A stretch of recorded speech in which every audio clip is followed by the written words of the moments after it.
Hi students, welcome to Prahi Sanskrit world. So first year students, నేను already మీకు first 3 shlokas explain చేశాను last వీడియోలో. అయితే ఈరోజు నేను మీకు 4th and 5th శ్లోకం ఎక్స్ప్లెయిన్ చేయబోతున్నాను. జాగ్రత్తగా వినండి. వర్డ్స్ని ఎలా పలకాలి అనేది చూడండి. తర్వాత మీరు కూడా రిపీట్ చేయండి, ప్రాక్టీస్ చేయండి. తర్వాత నేను భావం ఎక్స్ప్లెయిన్ చేస్తాను, అది కూడా జాగ్రత్తగా వినండి. ఓకేనా? సో సీ ద శ్లోక. కుసుమస్త బకస్యో ద్వయి వృత్తిర్మనస్వినః మూంద్రి వా సర్వలోకస్య శీర్యతే వన్ ఏవ. మళ్ళీ రిపీట్ చేస్తున్నాను, జాగ్రత్తగా వినండి. కుసుమస్త బకస్యో ద్వయి వృత్తిర్మనస్వినః మూంద్రి వా సర్వలోకస్య శీర్యతే వన్ ఏవ.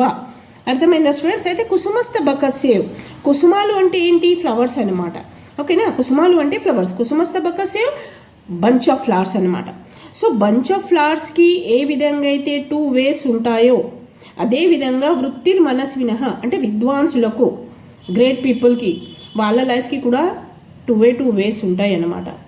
అదేంటంటే మూంద్రీవా సర్వలోకస్య శీర్యతే వనేవ. అయితే ఈ ఫ్లవర్స్ అనేటివి మనము మన తలలో పెట్టుకోవచ్చు, కాదంటే దేవునికి ఎక్కియవచ్చు. ఈ మొదటి విధము కాదు అంటే దానికి రెండో దారి ఏముంటుంది? పూలకి ఏ చెట్టుకైతే కాస్తుందో అదే చెట్టు దగ్గర వాడి కింద పడిపోతుంది, ఆ మట్టిలో కలిసిపోతుంది అన్నమాట. దానికి వేరే దారి అనేది ఉండదు, 2 ways. అదేవిధంగా విద్వాంసులకు కూడా 2 ways ఉంటాయి. ఏంటంటే వాళ్ళు నేర్చుకున్న చదువుని, వాళ్ళ విద్యని 10 మందిలో నిలబడి 10 మందికి ఉపయోగం అయ్యేటట్టు చేయాలి. కాదు అంటే వాళ్ళు కూడా ఫారెస్ట్కి వెళ్ళి వాళ్ళ చదువుని వృధా చేసుకున్నట్టే అని అర్థం అన్నమాట. అర్థమైందా students? Yes students, now come to 5th శ్లోకం. జాగ్రత్తగా వినండి స్టూడెంట్. సింహః శిశురపి నిపతతి మదమలీన కపోల భీతిషు గజేషు ప్రకృతిరియం సత్వావతం నా ఖలు వయస్తేజసో హేతుః. మళ్ళీ వినండి, జాగ్రత్తగా రిపీట్ చేస్తున్నాను. సింహః శిశురపి నిపతతి మదమలీన కపోల భీతిషు గజేషు ప్రకృతిరియం సత్వావతం నా ఖలు వయస్తేజసో హేతుః. విన్నారా అందరూ? సింహః శిశురపి నిపతతి మదమలీన కపోల భీతిషు గజేషు ప్రకృతిరియం సత్వావతం నా ఖలు వయస్తేజసో హేతుః. వయస్తేజసో హేతుః అని ఇచ్చాడు. అంటే ఏంటండి ఇక్కడ? సత్వావతం అంటే ధైర్యము అనేది ఏజ్కి సంబంధించింది కాదు అని ఈ శ్లోకంలో చెప్తున్నాడు. అంటే ధైర్యం అంటే అది మనకు బై బర్త్ బ్లడ్లోనే ఉంటుంది. ఇక్కడ ఒక ఎగ్జాంపుల్ ఏమి ఇచ్చాడు మనకు ఈ శ్లోకంలో? సింహం. ఒక సింహము ఉంది అంటే అందులో ధైర్య సాహసాలు ఉంటాయని అందరికీ తెలుసు. సింహానికి చూసి అందరూ భయపడతారు. అలా అని సింహం యొక్క పిల్ల అంటే శిశువు ఏం చేయదా? మీరు ఒకసారి చూడండి. అది కూడా ఎలా ఉంటుంది అంటే తన ముందు ఏదైనా వచ్చింది అంటే మదమెక్కిన ఈ గజేషు అంటే ఏనుగు అనమాట. ఈ మదమెక్కిన ఏనుగు కూడా దాని ముందు వచ్చింది అంటే ఇది శిశువు అయినప్పటికీ దాని మీద అటాక్ చేసే ధైర్యము దానికి ఉంటుంది అనమాట. ఆ సింహము పిల్ల అని సైలెంట్ ఉండదు. ఏ విధంగా అయితే సింహానికి ధైర్య సాహసాలు ఉంటాయో అది శిశువు అయినప్పటికీ, సింహం యొక్క పిల్ల శిశువు అయినప్పటికీ మదమెక్కిన ఏనుగు గజేషుని మీద కూడా అది అటాక్ చేస్తుంది. అంటే దీనికి అర్థం ఏంటి? ధైర్యానికి మన వయస్సుకి ఎటువంటి సంబంధము లేదు, అది బై బర్త్ బ్లడ్లోనే ఉంటుంది. సింహము అంటేనే ధైర్య సాహసాలకి ఎగ్జాంపుల్ అనమాట. సో సింహపు శిశువు అంటే డెఫినెట్లీ దానికి కూడా ఉంటాయి. అది వయసుని బట్టి అరే చిన్నగా ఉన్నారు వీళ్ళకు ధైర్యం ఉండదు, ఒక ఏజ్ వస్తే ధైర్యం సాహసం అనేది వస్తుంది, అలా ఏమీ ఉండదు. అది ధైర్య సాహసాలు అన్నది మనకు బై బర్తే ఉంటుంది, మన బ్లడ్లోనే ఉంటుంది. సో దానికి వయస్సుకి ఎటువంటి సంబంధము లేదు అని అన్నమాట. అయితే ఈ శ్లోకం నేను మళ్ళీ చదువుతున్నాను, జాగ్రత్తగా వినండి స్టూడెంట్. సింహః శిశురపి నిపతతి మదమలీన కపోల భీతిషు గజేషు ప్రకృతిరియం సత్వావతాం నా ఖలు వయస్తేజసో హేతుః.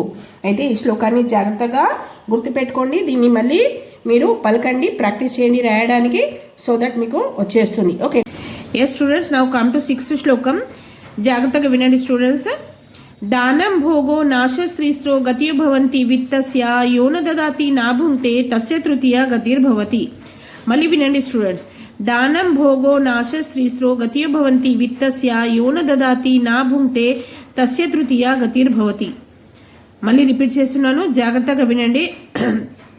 దానం భోగో నాశ స్త్రీస్త్రో గతిర్భవంతి విత్తస్య యోన దదాతి నా భుంక్తే తస్య తృతీయ గతిర్భవతి.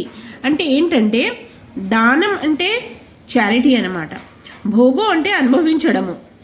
అర్థమైందా? అంటే ఇక్కడ విత్తము అంటే సంపాదన. మనము సంపాదించిన ధనాన్ని మనము 3 విధాలుగా వాడుకోవచ్చు అనమాట. ఒకటి ఏంటంటే దానం చేయవచ్చు, రెండవది మనము అనుభవించాలి. కాదు మనం ఇవి 2 చేయలేదు అంటే యోన దదాతి అంటే ఈ 2 మనము చేయకపోతే, ఏ 2 దానము కానీ అనుభవించడం కానీ చేయకపోతే, నా భుంక్తే అంటే అనుభవించడము, మనము అనుభవించకపోతే తస్య తృతీయ గతిర్భవతి, మూడవది అదే జరిగిపోతుంది అన్నమాట. అంటే నాశనం అవ్వడము ఖాయం అన్నమాట. మనము దానం చేయాలి, కాదంటే దాన్ని మనము వాడుకోవాలి. మనము వాడుకోలేదు, దానం చేయలేదు, ఏమి చేయలేదు ఆ డబ్బుని అంటే ఏమవుతుంది? ఆ డబ్బు నాశనమే అవుతుంది కదా. సో నాశనం చేయడానికి మనకు ఎటువంటి ఎఫర్ట్స్ పెట్టే అవసరమో ఉండదు. థర్డ్ వన్ అనేది ఆటోమేటిక్గా ఆ వే అనేది ఓపెన్ అయిపోతుంది మనం ఈ ఫస్ట్ 2 చేయకపోతే. ఫస్ట్ 2 ఏంటి? దానం, చారిటీ ఆర్ ఎంజాయ్మెంట్. మనం మన సంపాదించిన ధనాన్ని దానము చేయకపోయినా, డొనేట్ చేయకపోయినా, ఎంజాయ్ చేయకపోయినా, అంటే మన కోసం ఆ డబ్బుని వాడుకోకపోతే ఆ డబ్బు ఏమవుతుంది? డిస్ట్రాయ్ అవుతుంది అనమాట. సో ఆ థర్డ్ వే అనేది ఆటోమేటిక్గా ఓపెన్ అవుతుంది ఎప్పుడైతే మనం ఫస్ట్ 2 చేయలేదు. దానం భోగో నాశస్త్రీస్త్రో గతియో భవంతి విత్తస్య యోన దదాతి నా భుంక్తే తస్య తృతీయ గతిర్భవతి. అర్థమైందా స్టూడెంట్స్? నేను చెప్పిన శ్లోకాన్ని మళ్ళీ మీరు రిపీట్ చేయండి, ప్రాక్టీస్ చేయండి, వచ్చేస్తుంది. ఈజీ వర్డ్స్ ఉన్నాయి. దానం భోగో నాశస్త్రీస్త్రో గతియో భవంతి విత్తస్య యోన దదాతి నా భుంక్తే తస్య తృతీయ గతిర్భవతి. Okay students? స్టూడెంట్స్ 7th శ్లోకం చూడండి, అందరూ జాగ్రత్తగా వినండి. దుర్జనః పరిహర్తవ్యో విద్యాలంకృతోపి సన్ మణినాలంకృతః సర్పః కింసోనా భయంకరః. మళ్ళీ వినండి. దుర్జనః పరిహర్తవ్యో విద్యాలంకృతోపి సన్ మణినాలంకృతః సర్పః కింసోనా భయంకరః. అయితే ఇక్కడ చూడండి, దుర్జనః పరిహర్తవ్యో విద్యాలంకృతోపి సన్ అంటే దుర్జనః అంటే చెడు గుణము కలవాడు, అంటే మంచివాడైతే కాడు వాడు, చెడు గుణము కలవాడు దుర్జనుడు అనమాట.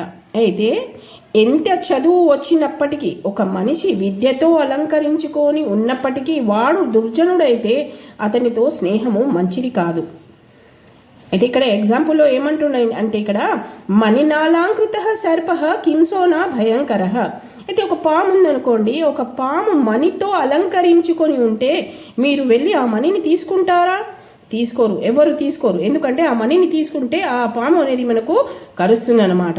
కాబట్టి మనము లైఫ్ రిస్క్ చేయమా అటువంటి ప్లేస్లో? బ్రతుకుంటే మనము ఎంతో సంపాదించవచ్చు, కానీ ఆ డైమండ్ని ఆశపడి దాన్ని అయితే మనము తీసుకోము కదా. మణినాలంకృత సర్పః కింసోనా భయంకర, ఆ పాము అనేది భయంకరమైనది, అవునా? అటువంటి పాము ఒకవేళ మణితో అలంకరించుకొని ఉన్నప్పటికీ ఆ మణిని మనము తీసుకోము. ఎలాగైతే మణిని అలంకరించుకొని ఉన్న పాము జోలికి వెళ్ళమో అదేవిధంగా విద్యతో అలంకరించుకొని ఉన్నప్పటికీ వాళ్ళు దుర్జనులు అని మనకు తెలుసు అంటే అటువంటి వారితో స్నేహము చేయకూడదు. వారితో ఎంత దూరం ఉంటే అంతే మనకు మంచిదన్నమాట. అర్థమవుతుందా స్టూడెంట్స్? నేను శ్లోకం చదువుతున్నాను, మళ్ళీ వినండి. దుర్జనః పరిహర్తవ్యో విద్యాలంకృతోపి సన్ మణినాలంకృతః సర్పః కింసోనా భయంకరః. అర్థమైందా? నా స్టూడెంట్స్ 8th శ్లోకం దగ్గర రండి. సంపత్సు మహతాం చిత్తం భవత్యుత్పల కోమలం ఆపస్సు చ మహాశైలశిల సంఘాతకర్షకం. మళ్ళీ రిపీట్ చేస్తున్నాను. సంపత్సు మహతాం చిత్తం భవత్యుత్పల కోమలం ఆపస్సు చ మహాశైలశిల సంఘాతకర్షకం. ఇది వినండి. ఇక్కడ సంపత్సు మహతాం చిత్తం అంటే మహాత్ముల చిత్తము ధనము వచ్చినప్పుడు భవత్యుత్పల కోమలం అంటే చాలా కోమలంగా ప్రశాంతంగా ఉంటుంది అనమాట. అంటే ఒక ఫ్లవర్స్ యొక్క పెటల్స్ ఎలా ఉంటాయి కోమలంగా, ఆ విధంగా వాళ్ళు చాలా కోమలంగా ప్రశాంతంగా ఉంటారు ధనం వచ్చినప్పుడు. అదే వారికి ఆపద వచ్చిందనుకోండి, ఆపద వచ్చిందనుకోండి, అటువంటి టైంలో ఈ కోమలంగా ఉన్న మహాత్ములే ఒక పెద్ద మౌంటైన్ లాగా, పర్వతం లాగా అన్ని ఆపదలను ఎదుర్కోవడానికి సిద్ధంగా స్ట్రాంగ్గా ఉంటారు అని అర్థం అన్నమాట. అర్థమవుతుందా? అయితే ధనం వచ్చినప్పుడు శాంతంగా ఉండి ఆపద వచ్చినప్పుడు స్ట్రాంగ్గా ఉండడం అంటే అది మహాత్ములే చేయగలుగుతారు అని అర్థము. అర్థమైందా? ధనం వచ్చింది కదా అని మనము ఎగిరెగిరి చెప్పడము, కష్టం వచ్చినప్పుడు ఏడ్చుకుంటూ ఉండడము, కుమిలిపోవడము లాంటివి మహాత్ములు ఎప్పుడూ చెయ్యరనమాట. మళ్ళీ వినండి, సంపత్సు మహతాం చిత్తం భవత్యుత్పల కోమలం ఆపస్సు చ మహాశైలశిల సంఘాత కర్షకం. అంటే మహాత్ములు సంపద వచ్చినప్పుడు చాలా కోమలంగా శాంతంగా ఉంటారు, ఫ్లవర్స్ యొక్క పెటల్స్ లాగా. అదేవిధంగా వారికి ఆపద వచ్చిందనుకోండి, వారు ఒక పెద్ద మౌంటైన్ లాగా ప్రతిదీ ఎదుర్కోవడానికి సిద్ధంగా ఉన్నాము అని స్ట్రాంగ్గా ఉంటారు అని అర్థం అన్నమాట. అర్థమైందా స్టూడెంట్స్? అయితే yes students, now come to 9th శ్లోకం. జాగ్రత్తగా వినండి స్టూడెంట్స్, చెప్తున్నాను నేను.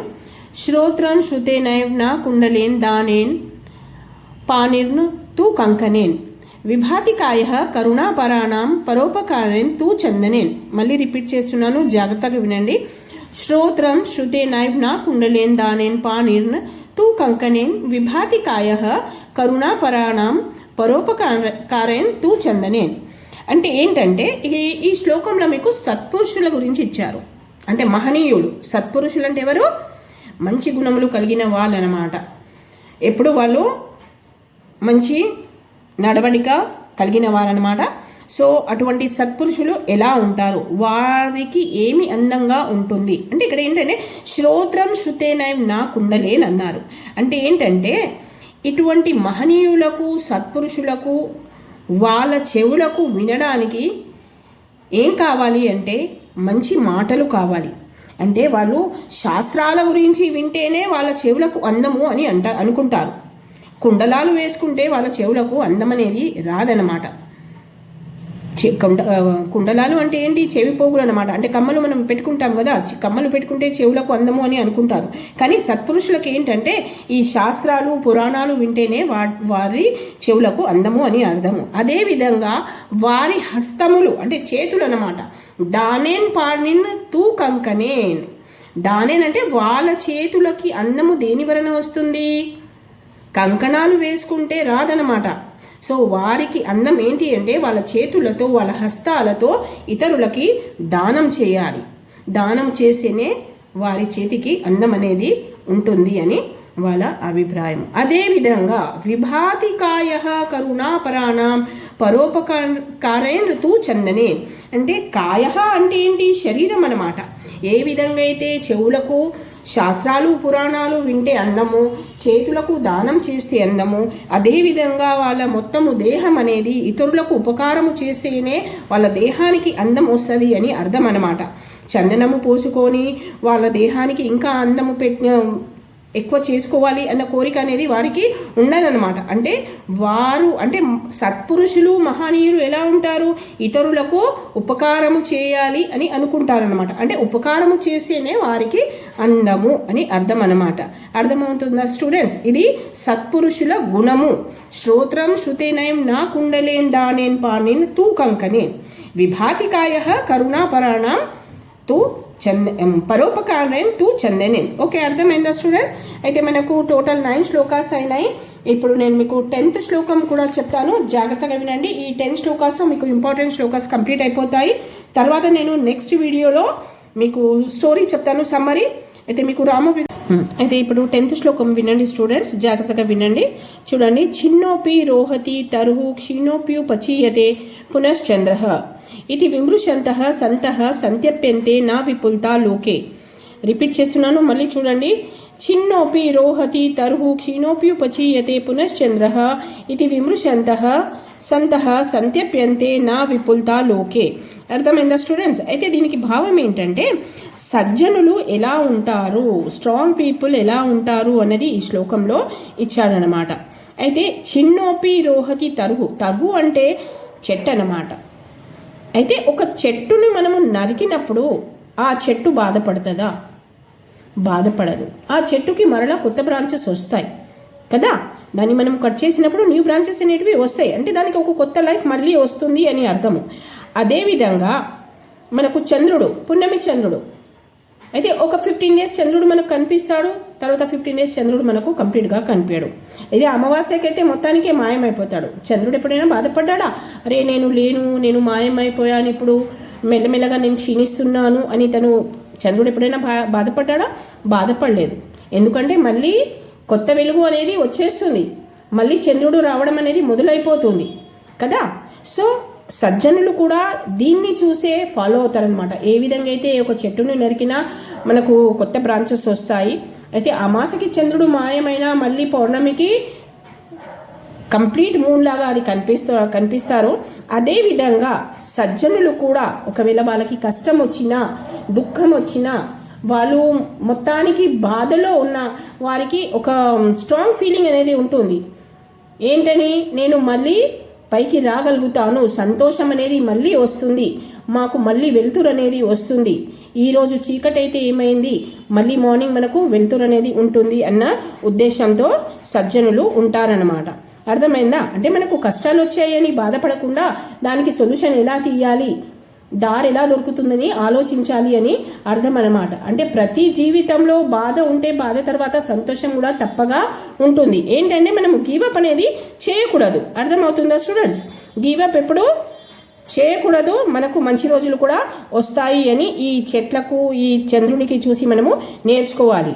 అంటే ఒకదాని తర్వాత ఒకటి, అది లైఫ్ సైకిల్ అనేది రొటేట్ అవుతూ ఉంటుంది కదా, దాన్ని మనము అర్థం చేసుకోవాలి. అర్థం చేసుకొని ఎటువంటి ప్రాబ్లం వచ్చినా మనము ఫేస్ చేయడానికి రెడీగా ఉండాలి అన్నమాట.